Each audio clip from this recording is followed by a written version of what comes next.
First ever factory outlet Mukunda Jewelry grand opening February 14th na Suchitralo. నమస్తే రమగారు. నమస్తే జయ. రమగారు, ఒక విషయం అండి. ఏంటంటే ఎప్పుడు మన ఇద్దరం మీరు స్టోరీస్ చెప్తూ ఉంటారు, రకరకాల విధానాలుగా మనం మాట్లాడుకుంటూ ఉంటాం కదా. ఒక మెయిల్ వచ్చిందండి నాకు. వాళ్ళు పాపం పేరు చెప్పడానికి ఇష్టపడట్లేదు, కానీ ఈ ప్రశ్న మీ ముందు పెట్టమన్నారు. దీనికి సమాధానం వాళ్ళు కోరుకుంటున్నారు మీ వైపు నుంచి. ఏంటంటే ఎక్కడి నుంచి రాశారో కూడా నేను చెప్పను, వాళ్ళ మ్యాటర్ మాత్రం చెప్తాను. వాళ్ళ అత్తగారు విపరీతంగా వేధిస్తున్నారట. నాకేం చేయాలో తెలియట్లేదు, బయటికి వెళ్ళలేకపోతున్నాను, ఎవరికి చెప్పుకోలేకపోతున్నాను. ఇలా వేధించే అత్తలకి ఏం చేయాలి, ఎలాగూ దీనికి ఏమన్నా పరిష్కారం సూచించండి, ఒకసారి రమ్మగారికి ముందు ఈ ప్రశ్న ఉంచండి అనేసి పర్సనల్గా మెయిల్ పెట్టారు. డీటెయిల్స్ అయితే ఉన్నాయి, కానీ ఎట్టి పరిస్థితుల్లో వాళ్ళ పర్సనల్ కదా అది. రమ్మగారు డామినేటింగ్ అత్తగారులు అంతే కదా? అవునండి. డామినేటింగ్ అత్తగారులు లోకంలో చాలామందే ఉంటారు. డామినేటింగ్గా ఉండే మనస్తత్వం ఉన్నవాళ్ళు అత్తగారులైనా కోడళ్ళైనా డామినేట్ చేస్తూనే ఉంటారు. వాళ్ళ పద్ధతి అంతే అది. ఇప్పుడు ఆవిడ డామినేటింగ్గా ఉంటుంది, ఆవిడ పద్ధతి ప్రకారమే ఇల్లు నడవాల్సి దానికి ఆవిడ భర్త కుమారుడు ఇద్దరు ఒప్పుకుంటేనే ఈ డామినేషన్ నడుస్తుంది. అంటే ఈ అమ్మాయి మామగారు ప్లస్ ఈ అమ్మాయి హస్బెండ్ అంతే. ఇప్పుడు నేనేదో అరుస్తాను, అవతల వాడు వింటే కదా, అవతల వాళ్ళు వింటేనే. ఇప్పుడు కోడళ్ళు లొంగి ఉండటం అది వేరే కదా. ఆ ఇంట్లో ఉన్న మగవాళ్ళిద్దరూ ఈ డామినేటింగ్ లేడీ తాలూకు డామినేషన్ని ఒప్పుకుంటూ ఉంటే సాగుతుంది. కోడల్ని అదుపులో పెట్టాలని భావించే అత్తగారులు కొల్లలు. అలాగే అత్తగారులని అసలు ముందు నుంచే వదిలించేసుకోవాలని, వాళ్ళ ఆస్తంతా గుంజుకుని వాళ్ళని బయటికి తోసేయాలనుకునే కోడళ్ళు కూడా కొల్లలుగానే ఉన్నారు, ఇద్దరు ఉన్నారు. ఇప్పుడు వీళ్ళ గురించి మాట్లాడంగానే మీరు ఇలా మాట్లాడితే మా కోడలు సరైనది కాదు, మీరు ఇలా మాట్లాడితే ఎలా అని ఫీల్ అయ్యే అత్తగారులు కూడా కనపడతారు. అందుకే నేను ఒక ప్రశ్ననే తీసుకొచ్చాను కదా మీ ముందు, ఆ విషయం మాట్లాడదాం. దానికి సంబంధించి ఎవరైనా మనకి ఇట్లా పర్సనల్ గా మెయిల్ కానీ వాళ్ళ ప్రాబ్లమ్ మనకు చెప్పుకుంటే మనం దాని గురించి కూడా డిస్కస్ చేద్దామండి. ప్రెజెంట్ అయితే అత్తగారి గురించి మాట్లాడుకుందాం. ఈ డామినేషన్కి ప్రధానమైన కారణం ఏంటంటే స్థాన బలిమి. ఆవిడ చేతిలో డబ్బు ఉండటము, లేకపోతే ఆస్తి ఉండటము, అది కాకపోతే ఈ భర్త కుమారుడు ఆవిడ చేతిలో ఉండటం, వాళ్ళు ఆవిడ మాట వినటం, దానివల్లే ఇలాంటి మనస్తత్వాలు డెవలప్ అవుతాయి. పైగా మనకి ఒక సిద్ధాంతంగా కొన్ని అలవాట్లుగా ఉంటాయి జయ. పెళ్ళవగానే ఆడపిల్లలు భర్త ఇంటికి రావాలి, అత్తవారితోటి ఉండాలి, అత్తవారి బాధ్యత అమ్మాయిదే. ఇది నిజం, ఇందులో అనుమానం ఏమీ లేదు. ఎందుకంటే ఇప్పుడు అత్తవారి తాలూకు ఆస్తిపాస్తులన్నీ భర్తతో పాటు ఈ అమ్మాయే అనుభవిస్తుంది కదా. అతని సంపాదన అంతా ఈ అమ్మాయికి పుట్టబోయే పిల్లలదే. కాబట్టి బాధ్యత, హక్కు ఉన్నప్పుడు బాధ్యత తీసుకోవాలి న్యాచురల్లీ. ఇది మనకు అలవాటైపోయింది, మన పందా అదే, మనకి వివాహ వ్యవస్థే ఇలా ఉంది మన పద్ధతి. అయితే ఇప్పుడు ఈ పద్ధతి ఇలా ఉన్నప్పుడు బయట నుంచి ఒక అమ్మాయిని తెచ్చినప్పుడు ఆ అమ్మాయిని పూర్తిగా మన కాలి కిందే పెట్టుకోవాలి, మన చేతి కిందే ఉండాలి, దాని పిలక మన చేతిలో ఉండాలి, ఇలాంటి భావాలు ఉండటం వల్ల అదేమంత మంచిది, తెలివైంది, సమర్థనీయమైన విషయం కాదు నిజానికి. దానివల్ల నీ కొడుక్కి సంతోషం ఉండదు. నువ్వు ఏం కావాలని కుమారుడికి వివాహం చేసేవో, భార్య కావాలి అతనికి, ఆ భార్య అతను బాగా ఉండాలి, వాళ్ళకి పిల్లలు పుట్టాలి, నీ వంశాభివృద్ధి జరగాలి, నీ కొడుక్కి ఒక తోడు ఉండాలి లైఫ్ లాంగ్ నువ్వు లేకపోయినా. అది కదా తల్లుల ఆలోచన. ఇప్పుడు ఈ వచ్చిన అమ్మాయిని దాన్ని విరిచి పొయ్యిలో పెడతాను, దాన్ని కాల్చుకు తింటాను అంటే అమ్మాయి ఎట్లా అతనికి ఇది చేస్తుంది? పైగా ఈ అమ్మాయి కాదు, ఇంకో అందగత్తెని తెస్తావు, అదైనా అంతేగా.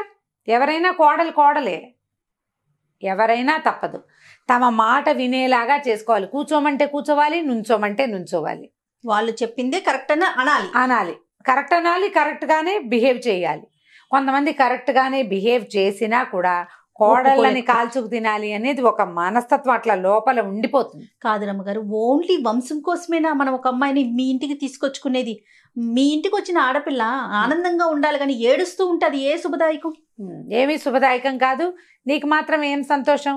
పైగా ఒక్కొక్కళ్ళు ఏంటంటే కొడుకుల్నే సమర్థించే తల్లులు. వాడు ఏం చేసినా, వాడు తాగేస్తున్నాడు అనుకో, తాగితే తాగేట్లే, నువ్వు కిందకు వచ్చి ఉండు, నువ్వు విడిగా ఉండు, పోని వాడితో ఉండపోక అనేవాళ్ళు. కొడితే కొట్టాడులే, తాగినప్పుడే కొట్టాడు, తాకపోతే కొట్టాడు, బాగా చూసుకుంటాడు కదా అనేవాళ్ళు. వాడు తాగినప్పుడు వాడికి ఎదురుకుండా నువ్వు వెళ్ళబోక, వాడితో పోట్లాడితే నువ్వు కిందకు వచ్చేసే, నువ్వు పక్క వచ్చేసే, నువ్వు వెనక్కి వచ్చేసే, నువ్వు దాక్కో సమర్థిస్తారు, కొడుకుని సమర్థించేవాళ్ళు. వీళ్ళింట్లో ఏ సిచ్యువేషన్ ఏ పండగ వచ్చినా మీ పుట్టింటి వాళ్ళు పెట్టాల్సిన అడుగు పట్టుకురా అని, అది ఆస్తి పుట్టింటి ఆస్తి పట్టుకురా, లేదా తమకు ఇంకా డబ్బులు కావాలి, పెళ్లి చేసుకునేటప్పుడే అవన్నీ ఆలోచించుకుని చేసుకోవాలి. మొదటిది అసలు వరకట్నం దురాచారం, పైగా చట్టరీత్యా నేరం. ఎన్ని వరకట్టపు చావులైనా, ఎన్ని అత్తగారుల హెరాస్మెంట్ వల్ల కోడళ్ళు చచ్చిపోయి అత్తలు జైళ్ల పాలవుతున్నా ఈ డామినేషన్ మనస్తత్వము ఈ వేషాలు మానరు. భయం లేదు జయ. అసలు నేను అనుకుంటా చట్టం ఇంకా కొంచెం గట్టిగా అవ్వాలనుకుంటా. ఇప్పుడు ఎలా అయింది, ఈ హెరాస్మెంట్ కింద 498A అని ఒక యాక్ట్ ఒకటి ఉంది కదా ఇండియన్ ఐపీసీలో.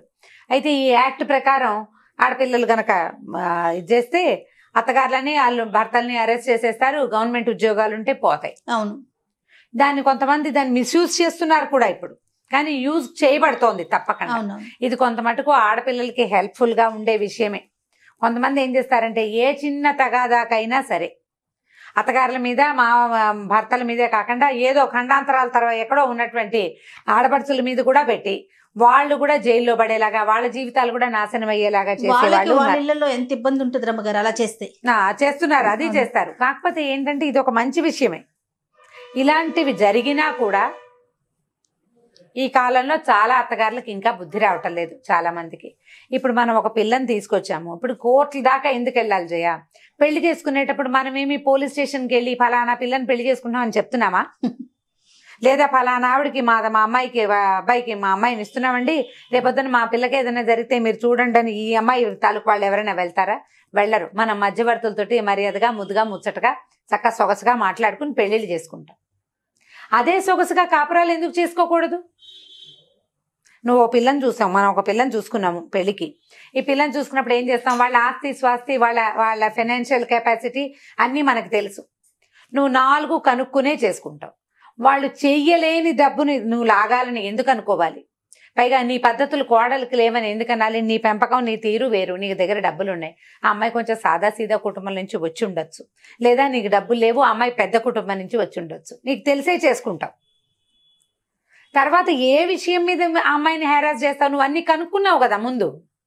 డబ్బుల విషయం అయితే రమ్మగారు, డబ్బులు లేకపోతే పలానాది ఇవ్వలేదు, పలానా వస్తువు కావాలి, పలానా బంగారం కావాలి, ఒక క్లారిటీ ఉంది. కొంతమంది ఉంటారు చూడండి, ఏదో ఒకటి సాధించాలి, మన ఇంటికి వచ్చిన మనిషిని ఏదో ఒకటి అనాలి. కనీసం ఆ అమ్మాయి నన్ను ఇట్లా అంటున్నారు, ఇట్లా చేస్తున్నారని చెప్పుకోలేనంతగా కూడా హింసిస్తూ ఉంటారు మాటలతో, సూటిపోటి మాటలు అంటారు. భర్త ఉన్నప్పుడు ఒక రకంగా, లేనప్పుడు ఒక రకంగా బిహేవ్ చేస్తారు. ఇలాంటివి కూడా ఎక్కువ ఉంటాయి ఆడవాళ్ళ దగ్గర. ఏంటంటే ఆ భర్త ఉన్నప్పుడేమో తను చాలా ముద్దుగా బాగా చూస్తున్నట్టుగా, కొడుకున్నప్పుడు మా అమ్మ బాగా చూసుకుంటోంది అనుకుంటాడు కొడుకు అబ్సెన్స్ లో వీళ్ళు పనులు చేయరు, పని చేసి పెట్టరు, హెల్ప్ చేయరు. మీ అమ్మ ఇట్లా, మీ నాన్న ఇట్లా అంటారు, నీకు బుద్ధి లేదంటారు, ఏదో ఒకటి అంటారు. ఈ అమ్మాయి చెప్పినా భర్త నమ్మడు. ఈ అమ్మాయి మానసికంగా కుంగిపోతుంది. ఆమె మనసు గెలుచుకోలేదు, ఈ భర్తకి నిజం చెప్పలేదు, చెప్పినా అతను నమ్మడు. ఉంటారండి అలాంటి వాళ్ళు కూడా. ఇప్పుడు ఇలాంటి వాళ్ళు ఉంటారు. దీనివల్ల మనం ఏం సాధిస్తున్నామని ఈ అత్తగారు పోస్ట్లో ఉన్న వాళ్ళు ఆలోచించుకోవాలి. ముందు ఒక పిల్లాడికి పెళ్లి చేసేటప్పుడు మనం ఈ పెళ్లి వల్ల ఏం చేయదలుచుకున్నాం అని పిల్లాడు పెళ్లి చేసుకునే కుర్రవాడు ఆలోచించుకోవాలి. ఈ పెళ్లితోటి ఏమిటని పెళ్లి చేసే అమ్మ నాన్న కూడా ఆలోచించుకోవాలి. దాని ప్రకారం యాక్ట్ చేస్తే అమ్మ ఈ 498A లాంటివి మీ మీదకి ప్రయోగించబడకుండా ఉండాలి అంటే మీరు కొంచెం జాగ్రత్తగా ఉండాలి. ఇప్పుడు ఇది ఈ యాక్ట్ పేరు చెప్పి జనాన్ని భయపెట్టడం కాదు మన ఉద్దేశం. అవునవును, ఇలాంటివి వచ్చే అవకాశాలు ఉన్నాయి. మనం అసలు పెళ్లి చేసేటప్పుడు ఎందుకు చేస్తున్నాము, ఏమిటి, ఈ అమ్మాయికి ఎంత ఉంది, దానికి ఎంత వచ్చు. ఈ రోజుల్లో ఆడపిల్లలు చదువుకుంటున్నారు, వాళ్ళకి ఇళ్లలో ఉండే అత్తగారులకు వచ్చినట్టుగా అన్ని రకాల పనులు రాకపోవచ్చు. చదువుకుని ఉద్యోగం చేస్తారు, ఏదో ఇంటికి అవసరమైన పనులు మాత్రం చేసుకోగలుగుతారు. ఆ చేసుకోగలిగిన వాళ్ళని అంత మాత్రమైనా చేసుకొనిచ్చి ఆ రకంగా కనుక ముందుకు తీసుకెళ్తే ఈ అత్తగారి డామినేషన్ హడావిడి లేకుండా ఉంటుంది. తగ్గించుకోవాలి ముందు. పైగా డామినేట్ చేసి నువ్వు సాధించేదేంటి? నువ్వేం చేయగలవు? అమ్మాయిని ఏదో సాధిస్తావు, మా కోడలు లైన్లో పెట్టానని ఎవరికో చెప్తావు 4-5 అంతేనా? అంతేగా. దానివల్ల నీకు వచ్చే కిరీటం ఏమిటి? False prestige. రేపొద్దున ఏదైనా తేడా వచ్చిందంటే నీ చుట్టుపక్కల నలుగురు కానీ, నీ చుట్టాలు కానీ నీకు అన్నం పెట్టరు, నీళ్ళు పోయరు, నేను హాస్పిటల్కి తీసుకెళ్ళరు, నువ్వు మూల పడితే నీకు మంచినీళ్ళు కూడా ఇవ్వరు. నీకు అవన్నీ చేయవలసింది ఎవరు? నీ ఇంట్లోనే నీ కొడుకు భార్య అయినటువంటి అమ్మాయి. సొంతంగా చేసినా చేయకపోయినా ఎంతో కొంత నిన్ను సపోర్ట్ చేయాల్సింది ఈ అమ్మాయే. అంతే. నువ్వు అమ్మాయితో సాయిదా ఫాయిదాగా ఉంటే నీ తర్వాత రోజులు నీకు సపోర్ట్ కాదు చేస్తుంది. రమ్మగారు, మరి ఆ టైప్ ఆఫ్ మైండ్ సెట్ ఉన్న వాళ్ళని ఎట్లా అండి, ఎట్లా మార్పు తీసుకురావాలి, వాళ్ళ వైపు నుంచి ఎట్లా మార్చాలంటారు? భర్తల ద్వారానే కుదురుతుంది జయ. ఇది మగవాళ్ళకి చెప్పాల్సిందే. మగవాళ్ళు అర్థం చేసుకోవాలి దీన్ని. మా అమ్మ ఇట్లా బిహేవ్ చేస్తుంది, ఇది కరెక్ట్ కాదు. ఇప్పుడు మగవాడికి కూడా పెళ్ళాన్ని అదుపులో పెట్టాలని ఉందనుకో, కరెక్ట్, బాగుంది, పెళ్ళాన్ని అదుపులో పెట్టాలి. మరి మీ నాన్న ఎందుకు మీ అమ్మని అదుపులో పెట్టలేదు? నువ్వు అది ఆలోచించాలిగా. నీ పెళ్ళాం అదుపులో ఉండాలి, నీకు పెళ్ళాం కాబట్టి. మరి మీ అమ్మ కూడా మీ నాన్నకి పెళ్ళాం, నీకు అమ్మ కానీ నాన్నకి భార్యే కదా, నాన్నకి భార్యేగా. మరి అక్కడ ఎందుకు అదుపులో లేదు ఆవిడ? మీ నాన్నేమో మీ అమ్మ అదుపులో ఉండాలి, నీ పెళ్ళామేమో నీ అదుపులో ఉండాలి. ఏం న్యాయం ఇది? ఆలోచించాలి. ఆలోచించద్దు. మీ అమ్మ నీకమ్మ అయిపోయింది, నీకు రేపొద్దున నీ భార్య కూడా నీ కొడుకు విషయంలో ఇలాగే ఉండొచ్చు. అమ్మ గొప్ప కానీ పెళ్ళామే కదా. మరి పెళ్ళాలు అదుపులో ఉండాలంటే అమ్మ పెళ్ళామే, పెళ్ళామే ఇద్దరు భార్యలే కదా. ఈవిడ అదుపులో ఉండాల్సిందే. మా అమ్మ ఇష్టం, మా అమ్మ మోనార్కు, మా అమ్మకి ఇష్టం లేదు కాబట్టి నువ్వు మీ ఇంటికి వెళ్ళకూడదు, మా అమ్మకి ఇష్టం లేదు కాబట్టి నువ్వు బజార్ రాకూడదు, మా అమ్మకి ఇష్టం లేదు కాబట్టి నువ్వు ఉద్యోగం చేయకూడదు, మా అమ్మకి ఇష్టం లేదు కాబట్టి నువ్వు రెండోసారి పిల్లల్ని కనకూడదు, మా అమ్మకి ఇష్టం లేదు కాబట్టి నువ్వు బతకూడదు. ఎలా? అమ్మకి ఇష్టం లేకపోతే నాన్నతో కూడా మాట్లాడకుండా ఉండొచ్చు, నీ భార్య మాత్రం నీ మాటే వినాలి. అదే, ఇలాంటి కండిషన్స్ కూడా ఉంటాయి. అవి ఉంటాయి. ఇవన్నీ కూడా జయ, నేను ప్రతిసారి ఒక పాయింట్ చెప్తా, అందరికీ కోపం వస్తుంది, నీకు కూడా ఒళ్ళు మండుతుంది. ఇప్పుడు మగవాళ్ళు కీలకం. ఆవిడ డామినేటింగ్గా బిహేవ్ చేయడానికి భర్త ఒప్పుకోవటం, కుమారుడు ఒప్పుకోవటం, ఈ రెండు కారణాలు. నేను సపోర్ట్ చేస్తాను రమ్మగారు, కరెక్ట్, మీ పాయింట్ కరెక్ట్. ఇది ఇప్పుడు వాళ్ళు గనక నువ్వు ఇలా ప్రవర్తించద్దు, ఈ అమ్మాయి వెళ్ళిపోతుంది, ఎట్లా నా పెళ్ళిని నేను బచాయించుకోవాలమ్మా, ఎందుకు ఇట్లా బిహేవ్ చేస్తావు, అసలు ఎక్కడ తప్పు జరుగుతుందని మాట్లాడాలంటాను. పెళ్ళిళ్ళు చేసే ముందే ఆలోచించుకోవాలి జయ ఇవన్నీ కూడా కూలంకషంగా.